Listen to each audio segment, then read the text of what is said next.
and welcome to another episode of Bare Bones Wargaming, a show with no bells, no whistles, no frills, just a man, a camera, and his game.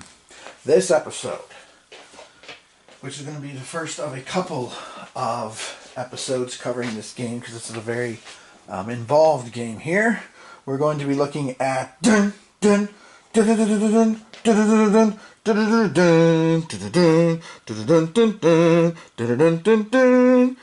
of course that is the theme from the movie The Battle of Britain, because we're doing RAF The Battle of Britain by John Butterfield. This version published by Decision Games. The original version, as far as I know, or at least the other version I know of, is by West End Games. I want to say back in 1986, which I also own. This is an updated version that permits you to play not only the RAF side, the Lion side, but you can also play the Eagle, and that is what we're doing here in this session, is the Eagle version of the game. Okay, so what I'm going to do with this video, simply put, yes, I know some of you probably already noticed. Whoa, wait, what happened to Frederick the Great in the 17th and 18th century? Well, that tide has, that wave has crested and rolled into shore, and that's that for right now. So, or as they say in Goodfellas, after they whack Tommy, and that's that. So, going back to World War II here with RAF, which I haven't played in over a year. I like to play this game at least once a year, quite frankly. So what I'm going to do with this video is I'm going to go over what happens at the end of a turn as you advance the turn marker, reset things, do all the housekeeping, get things set up for raids, and then next video I'll show you some actual raids, so we'll get at it and go to it. Okay? Alright, so the first thing we have to do here at the end of the day is we choose our card right here for day advance. So let me go ahead and just put that down here, because we'll be using it to do some different things here, and let me talk about it for a few moments as well. So with the day card here, you can see the number of days elapsed, okay, 2. So that's going to tell us how many days we're going to move along the calendar, and that's basically our timer, if you will, for the game. Okay, we've got replacements and experienced pilots there, and of course we also have events as well too. All right, now one thing about pulling this card, if at the top you pulled a card previously that either had a 1 or a 5 or 6 days elapsed, then you would draw another card. You cannot have 2 of those in a row. But since this is the first one, it really doesn't matter. So we're going to go ahead and we're going to move the day marker here at this point. Okay, so let's zoom back out just a little bit and let's go over here. We got a huge turn track here. All right, as you can see. All right, and eventually you get to the point where you may launch Operation Sea Lion. Okay, and then of course if the game progresses past that, you've got other victory conditions and things to do as well. You can of course end the game before Sea Lion is begun by either the Luftwaffe taking a beating or reducing the RAF to basically irrelevancy, if you will. That's done with victory points, which are on the other side of the map. There's a victory point scale for that. If you reach 35 positive, the Luftwaffe has done its job, and here comes the Wehrmacht. And of course, if you reach 35 negative, the Germans have done their job. And 35 positive, jolly old England will hang in there. God save the Queen. And of course, the RAF beats you down. Okay, so let's start here. We're going to move. It said 2 days, so we should always start on August 11th, Eagle Day, and we're going to move to August the 13th. So that's the first thing we're going to do with the card. Okay, now the event here on this card is industry. Successful bomber command raids delay German aircraft production as noted in the reduced placement points for the German aircraft on this card. Okay, so for the card we were just looking at, okay, what's basically happening here is the German replacements are basically going to be non-existent because the British were able to raid the industry. Meyer, right? As Goering said, you can call me Meyer if the RAF attacked Berlin. Well, they got to the German industry, so, toodles on that one there. Okay? Alright, now, update replacement points. So what are we going to do with that? Well, first of all, down here you can see we have replacements. Alright? And everybody gets replacement points, okay, that will augment the replacement scale. Now, the replacement scale itself I'll go ahead and bring you over here, and then we'll zoom back out. The replacement scale itself is right here. You can see going here from the bottom all the way up to the tippy top. And you can already see here on the scale, let me zoom in, you can see we've got some British pilots there, we've got some Spitfires there, or Hurricanes rather, Spitfires under the British pilots. We've got some level bombers there for the Germans, and then of course we also have German fighter planes as well. Okay, so these are the things you're going to use to replace your losses as the game goes on. Okay, so we're going to update these replacements. So let me zoom back out here so we can basically see the whole scale. So we just read the card. The British get 5 more Hurricanes. So their Hurricanes are going to jump 9 and 5 is 14. So there they go. Okay. Spitfires, they get 3 more. So 7 and 3, that takes them up to 10 Spitfires altogether. Now again, the Germans, because of the raid, they're not going to get much here. They get 1 fighter, and that's it. They don't get any bombers at all, thanks to the event that crippled their replacements. Okay? Alright, now the other thing here is the British pilots. Okay? The experienced pilots. Now the experienced pilots are based on, you can see their victory points. So depending on where the victory points are. So right now, currently it's at -8. I had a pretty good start as the Germans. So you can see there from -9 to +14, that is going to give 2 pilots. So we'll move 2 more experienced pilots up the chart here. 8, 9, there they are. Now that's important for the British, because if you don't have experienced pilots, when you do replacements and or reinforcements, they come in green, which means of course they're weaker until they get bloodied in battle. So that can be a major issue for the RAF. Okay? Now, next thing we're going to do is we're going to take care of light loss replacements. Now light losses are marked in a couple of ways. Let's take a look at the British one first. So we'll zoom in up here, and you can see here, and if you've seen the movie The Battle of Britain, and if you haven't, you need to do that. Okay, great movie, fantastic cast. Edward Fox, Robert Shaw, Christopher Plummer, Susanna York, Sir Laurence Olivier, Trevor Howard, fantastic movie. I like to watch that about once a year too. Okay, and if you've seen it, you recognize this little tote board here. Okay, now the British light losses go here. Okay, in these red boxes.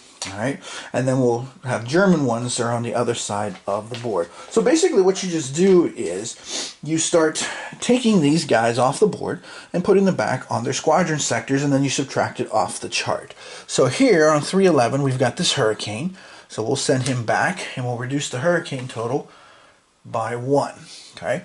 We've also got another Hurricane squadron. It was at 411, and they too will drop the Hurricane replacements by 1.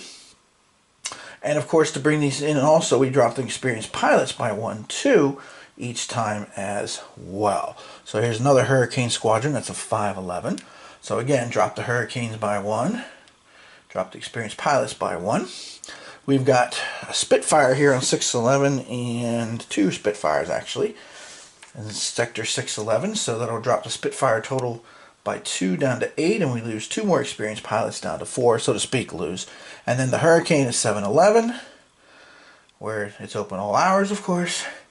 That drops it by 1 more, and it drops it down to 3. Okay, so we've taken those and putting them back in their sectors. Now, as you can see here at 410, there are units that are set up in each sector. Everybody's assigned to one. That little dotted line is how far ME-109s can go, and then you get an example here of the different targets and stuff like that as well too. Okay, so that's the replacements for the British. Okay, that's the light loss replacements, I should say. Now, Germans, light losses works basically the same way. So over here in my light loss box for the Germans, I had 4 fighter planes. So I will reduce the German fighter total by 4 from 12 down to 8, and then put them back in their Gruppen sectors, which you can see here at the bottom. That's what this looks like. You can see there's a bomber one, there's fighter ones, and they're divided into 2 parts, Luftflotte 2 and Luftflotte 3. And at the beginning of the game, they cannot help each other. They have only responsibilities for certain sectors. There is an event that does permit you to have them assist each other later on. And also in the light loss box I had one bomber, a Ju-88 squadron from Blue Float 3, so I will put him back where he belongs and reduce the bombers down by one more. Okay, so that's our light losses. Now heavy losses basically works the same way, except with a heavy loss, then you have to move it to the light loss box. So let me show you that. It's right over here. And you can see here's our heavy losses, and both German and British go in this one. And then I'm going to spend 2 bomber points to move these 2 guys down to the light loss box. So that will reduce the available German replacements down, whoops, to 6. And of course, if the British had any, then we would take them and put them back over that tote board I showed you just a bit ago. Okay? All right, now, card will also tell us whether there's any reinforcements for the British. The reinforcements for the Germans are on the turn track. I'll show you here. You can see here's a bunch of Ju-88s lined up for later on in the game. And then, of course, there's Me-109 squadron as well, too. So for the British, you take all the replacement squadrons, or the reinforcement squadrons,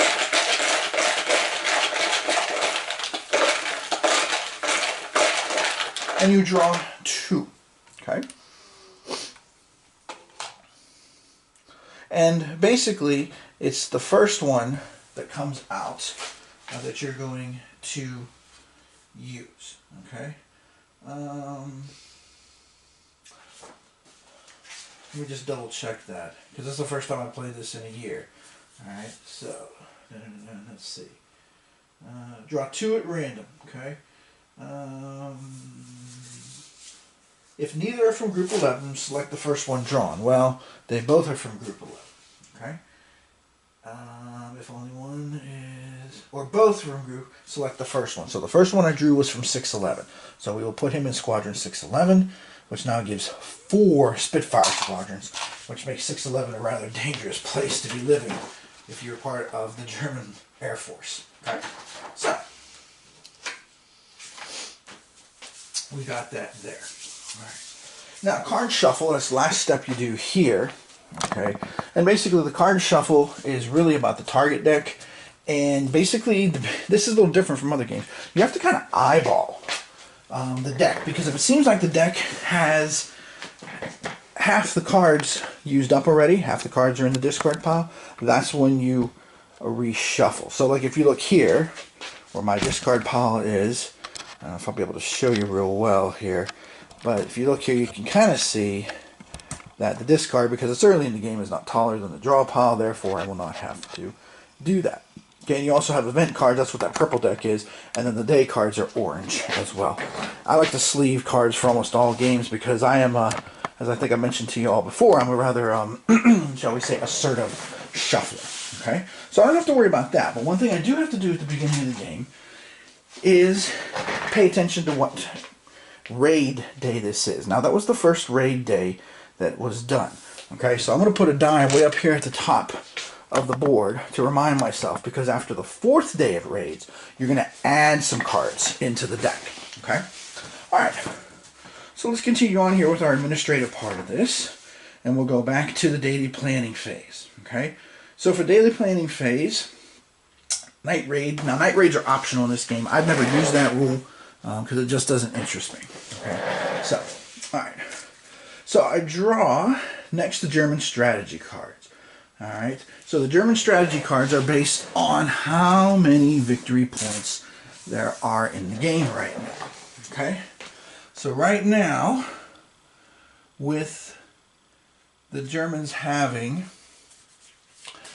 a negative number here, okay, they're going to get to draw 3 strategy cards. Now the strategy cards will assist you as the German player, okay? Because don't kid yourself. If you know anything about John Butterfield, you know this game is going to be challenging, because John Butterfield, quite frankly, does not make any weak solitaire systems. All right, that man is, yeah, he is one of the best, if not the absolute best, solitaire wargame designers, in my opinion. And I've played a lot of his games. Even a game I didn't care for, Enemy Action Ardennes, I I basically didn't like it because, quite frankly, because of the topic. The bulge is just something that doesn't interest me. I have one game on the bulge. That's it. I have Fab Bulge, and that's probably all I'll ever own for the rest of my life, quite frankly. But it had nothing to do with the system and all about the topic. Okay? All right. So the strategy cards here, okay, I will draw them for the Germans, and I will get to use them. They do have different things, like you can see here. This one says high-speed raid. This one here is secondary target. Whoops, I grabbed 4 instead of 3, so put that one back. Okay, and pathfinders. All right, so I'll be using these when I plan my raids here a little bit later. And basically, I'm going to be planning my raids off target. Or off target. That would be very bad as the Luftwaffe if I put them all off target. Off camera, and then I'll show you how I set them up at the beginning of the next video. Okay, so now I'm going to draw 10 target cards, okay, off the deck. So 1, 2, 3, 4, 5, 6, 7, 8, 9, and 10. So 10 cards I have drawn off the deck here. Okay, now I will go ahead and get to select however many basically I want.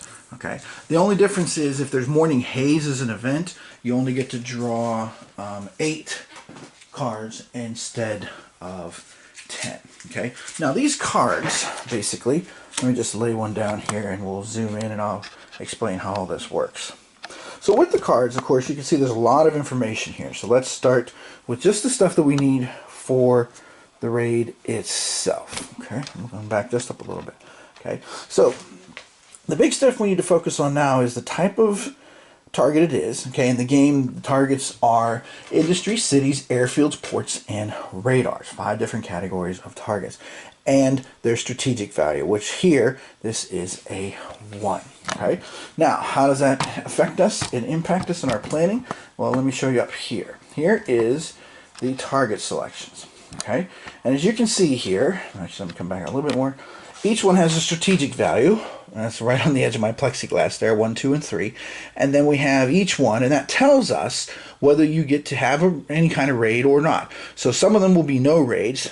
Tough luck, it's not important enough to go after. Some will be minor raids, which minor raids are basically 1 to 3 Gruppen, which are very light. And then major raids. Major raids can be up to 16 Gruppen in total. Okay. Be careful though as you're planning your raids, because the greater you go, you have a raid rendezvous check that you have to do, which basically says, hey, did all the planes show up in the right spot to get into formation to go bomb? And sometimes they do, and sometimes they don't. This is 1940 after all. Okay. So in this particular case with Rochester, all right, it has a strategic value of 1. It is an industry target, so look, I can't even choose it. No raid. Too bad for me. Tough luck. Okay, so that one is out. Thanks for playing. Here's some nice parting gifts for you. Okay. Now my second card here on my target deck, and we'll keep it up here on the targets themselves so we can go over this, is a city. Again, a strategic value of 1. So notice, no dice. So that's another wasted card. Now, the next one is the airfield at Kenley, which has a value of 3. Now notice, airfields here, okay, run the whole gamut. If it's a 1, no raid. If it's a 2, minor. But this is a major raid, so I'm going to set that off to the side. I may choose that one. Okay. Another airfield at Hornchurch, which is a value of 2, but that's a minor raid. Okay. Industry, value of 2, that's no raid. Let's see. Airfield, again, strategic value of 2, that's a minor raid. Probably not going to run that. Rochester Industry, that is another no-go raid. Port now, that's a 3, that's a major raid, so I'm going to hold on to that, because obviously one of the things I don't want to do is give the RAF a rest, especially after the start I had. This is the first time I think I've ever played this game, and I've played this game I think, I don't know, around 30 sometimes, that I've ever hit 2 radar stations on the first opening turn, so that was huge! Oh, speaking of radar stations, here's another target card. Radar station, a value of 2, that's only a minor raid though. Oh, no, it's a major raid. I'm sorry, I'm looking at the wrong line. So I will definitely want to do that. And then, last one, radar net at Worth, but it only has a strategic value of 1. So that's another minor raid. So I'll probably stay away from that, because 3 are just 1 to 3 Gruppen. It's kind of hard to do. Okay, but we'll see. All right, so out of those 10 cards, I basically narrowed myself down to right around 4. Okay, actually 5, I'm sorry, 5 all together. 3 possible major raids, 2 possible minor raids. Okay, now, last thing to note about the raids are this. So let me move you back over here, and I'll show you the cards. Let me just zoom in here on Kinley. Oh, too close, as they say in Aladdin. Come closer, my friends, too close. All right. So here, let's look at, actually, I want to look at Kinley. Sorry about that. There we go, Kinley. Okay. Yeesh, I'm having trouble lining up the tripod today. I don't know why. It's been a weird day. All right. Now, there. Okay. Now, we talked about all of that so far. The other thing we need to look at now is which Luft float can we draw units from. Okay, this is Luft float 2. All right. And then the other big thing you want to pay attention to is, will I be able to send fighter coverage or not? Okay, that'll tell you yes or no there. Okay, so for Kenley here, I will be able to do that. Okay, so what I will go ahead and do now off camera is I will think about all of these cards that I have. Okay, because again, I have a bunch of cards, 3 cards that could be major raids. Come back out here a little bit.